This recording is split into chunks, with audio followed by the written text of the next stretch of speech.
जिन्हें इन लोगों ने आगे बढ़ाया है, ढूंढने पर भी कोई नाम नहीं मिलेगा। गरीब के नाम पर राजनीति करके इन लोगों ने सिर्फ और सिर्फ अपना बैंक बैलेंस बढ़ाया है। साथियों, ये जो सारे महामिलावटी है, उनके काम करने का तरीका क्या रहा है, उसका मैं आपको एक और उदाहरण देता हूं। भाई और बहनों, देश के हर बेघर के पास अपना घर हो, हम इसके लिए निरंतर काम कर रहे हैं। लेकिन यहां यूपी में योगी जी के आने के पहले जो सरकार थी, जो खुद को समाजवादी बताते हैं, लोहिया जी का नाम बीच में 10 बार लेते हैं, लोहिया जी के नाम पर राजनीति करते हैं, उन्होंने गरीबों के घर बनाने की चिंता नहीं की। और ध्यान देते भी कैसे? वो तो सारा ध्यान अपने बंगले पर दिए हुए थे। हम दिल्ली से चिट्ठियां लिखते रहे कि जिन गरीबों के लिए घर बनवाने हैं उसकी लिस्ट भेज दिए, लेकिन वो अपने बंगले को विदेशी टाइलों, विदेशी फर्नीचर के उसके सजाने में जुटे थे। और हां, टोटियां भी तो सुना है बहुत शानदार लगवाई थी। जनता की गाढ़ी कमाई से, मध्यम वर्ग की गाढ़ी कमाई से, यूपी के ईमानदार टैक्स पेयर की कमाई से चुन चुन अपनी पसंदीदा टोटियां खरीदी गई थी।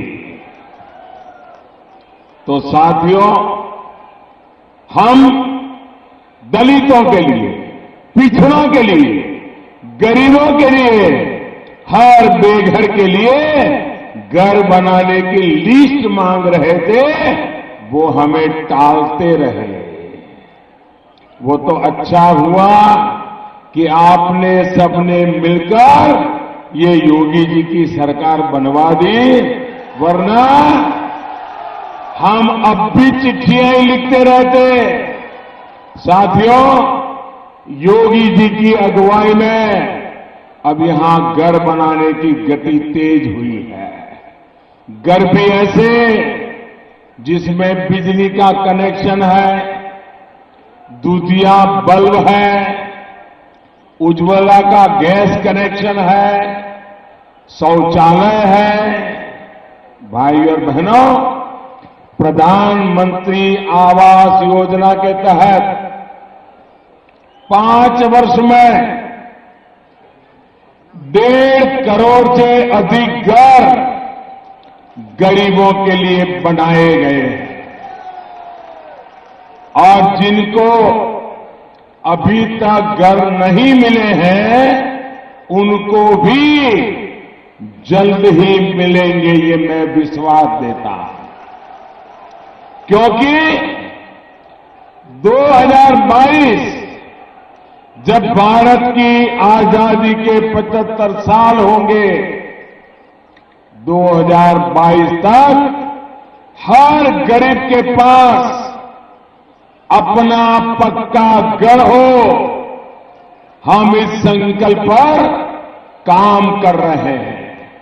साथियों, सपा बसपा के सिर्फ झंडे अलग रहे हैं, नियत एक जैसी ही है। सरकारें बदलती थी, गुंडे और कब्जा गिरोह भी बदलते थे। किसानों को, दुकानदारों को, व्यापारियों को लूटने का काम खुलेआम होता था। बुआ के समय हुआ भ्रष्टाचार और बबुआ के शासन में दलितों पर अत्याचार तो सबने देखा है। अब दलितों पर अत्याचार कौन करता था, मैं ये पूछ लूंगा तो बहन मायावती जी के लिए बहुत मुश्किल हो जाएगी। उन्हें अपने कठिन फैसले की फिर याद आ जाएगी। आखिर आज वोट भी तो उन्हीं अत्याचार करने वालों के लिए मांग रही है। भाइयों और बहनों, बहन जी भले भूल गई हो, लेकिन आपको याद होगा कि सपा के शासन के दौरान कानून व्यवस्था की स्थिति पूरे देश में चर्चा का विषय बनी हुई। समाजवादी गुंडों ने गरीब दलित की जमीन, मध्यम वर्ग की जमीन, उसके घर को कब्जाने का जो अभियान चलाया हुआ था, उसने न जाने कितने लोगों का जीवन बर्बाद कर दिया। मुझे बताया गया है अपने ऐसे ही होनहार को समाजवादी पार्टी ने फिर से आपके बीच ला करके खड़ा किया है और बुआ भी दलितों का गरबा छीनने वालों का समर्थन कर रही है। वाकई मायावती जी, बहुत ही कठिन फैसला रहा आपका। भाई और बहनों, बुआ बबुआ के इस तालमेल के बीच योगी जी की सरकार गुंडों और कब्जाधारियों पर लगाम लगाने का बीड़ा उठाए हुए है।